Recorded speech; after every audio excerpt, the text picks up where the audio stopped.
Everybody, welcome back to this Sakura D5S Drift Kit build series. As you can see today, we are going to be working on bag 4. We're going to install the servo into the chassis along with the upper deck. Let's get started. Real quick, I want to bring attention. In the last video, we built the rear bulkhead, and one of the final steps of installing the spur gear, I forgot to put in the metal washer before I put on the nut right here. So make sure you do that. I've already fixed the problem on my kit. So let's go ahead and work on the servo now.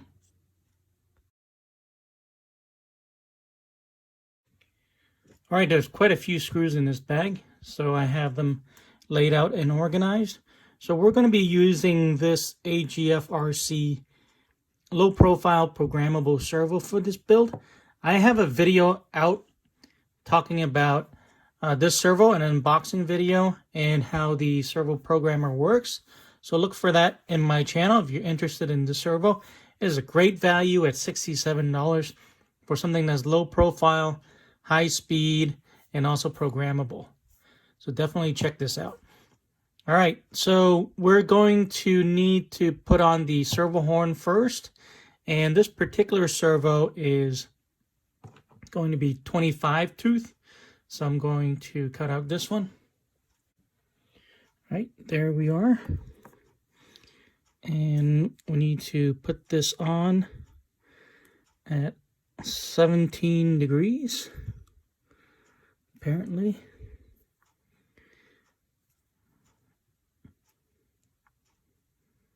Okay, and we're going to use one of these short button head screws. And also a ball stud for the end of the arm here.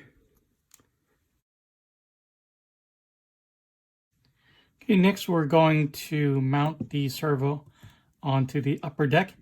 And to do that, one of the first steps is we need the Servo Spacer, and they can be found in one of the trees in bag 3, and it's these two right here. So let's get them out.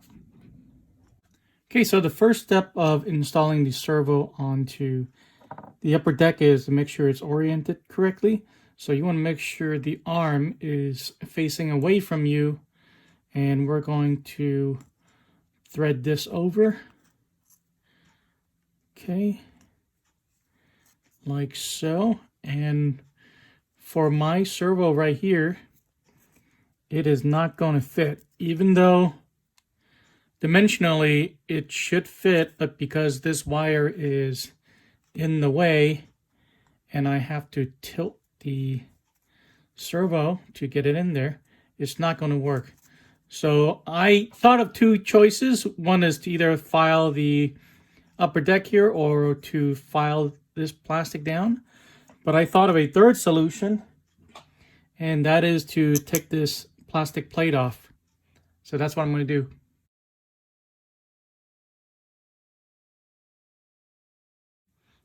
Okay, with the base off,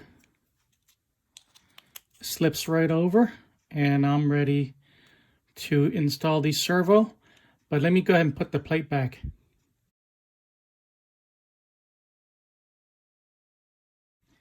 Okay, now that I have the plate back on, I can slip this screw through.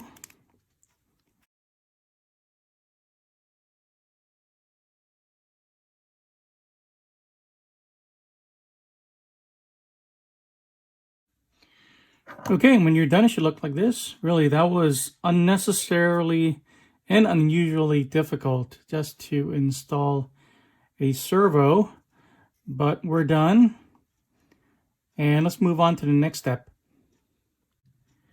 I don't remember having so much trouble with the D4 servo install, so I took it out, and then I realized that the servo is connected to the chassis and not the upper deck. So this is a new design, good or bad. We'll see after we're done. Right, for the next step, we're going to need these 2 spacers, 2 ball studs, 4 button head screws, and the front shock tower. Okay, I think the first thing we need to do is to put on the ball studs, and I'm going to choose the inner hole. That's what the manual has.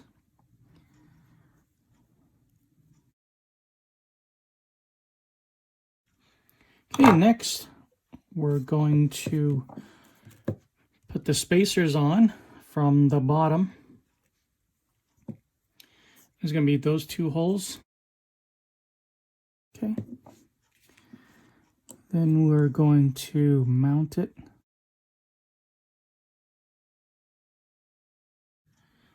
All right, next up we're going to be building the turnbuckles, and make sure you find this wrench in one of the smaller bags where the wrenches are.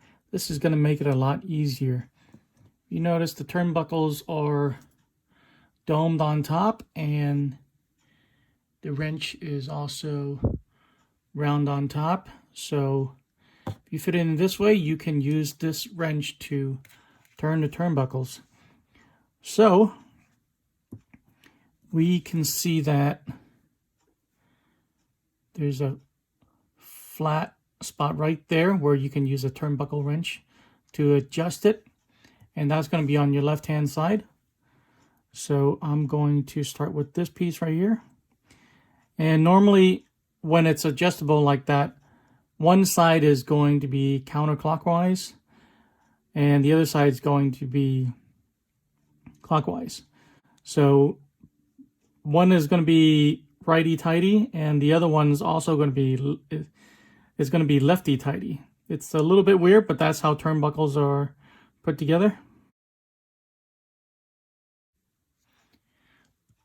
All right, when you're done, it's going to look something like this. Make sure the length here is 34.6 millimeter, or as close as you can get it. That's as close as I was able to get it. And make sure both ball ends are facing up when you're looking at it this way. Just make sure they're in the same orientation. That's how they're going to be installed. So let's go ahead and put the upper deck and the servo onto the chassis. Okay, so the upper deck is going to connect to the chassis this way with the servo facing down. And the steering link here is going to connect on one end on the servo right here, and on the other end onto that ball stud right there. So let's go ahead and do this side first. Okay, the steering assembly likes to move a lot, and it makes it much more difficult when you're trying to put on the ball stud. So I'm just going to tape it down, prevent it from moving side to side for now. And you can see the ball studs right there. So I'm going to put that in there, and I'm going to find something to punch it down.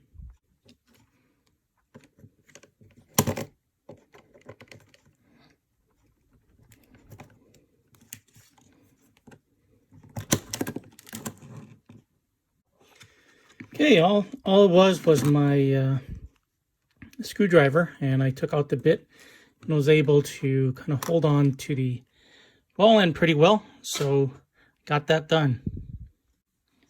All right, I think this end's going to be a little bit simpler. I'm going to actually bolt on the upper deck first, and then the servo will be stationary.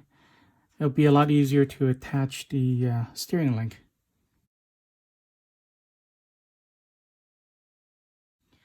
Same trick, I used the end of this screwdriver without the bit, and I just used it to push down, and it works.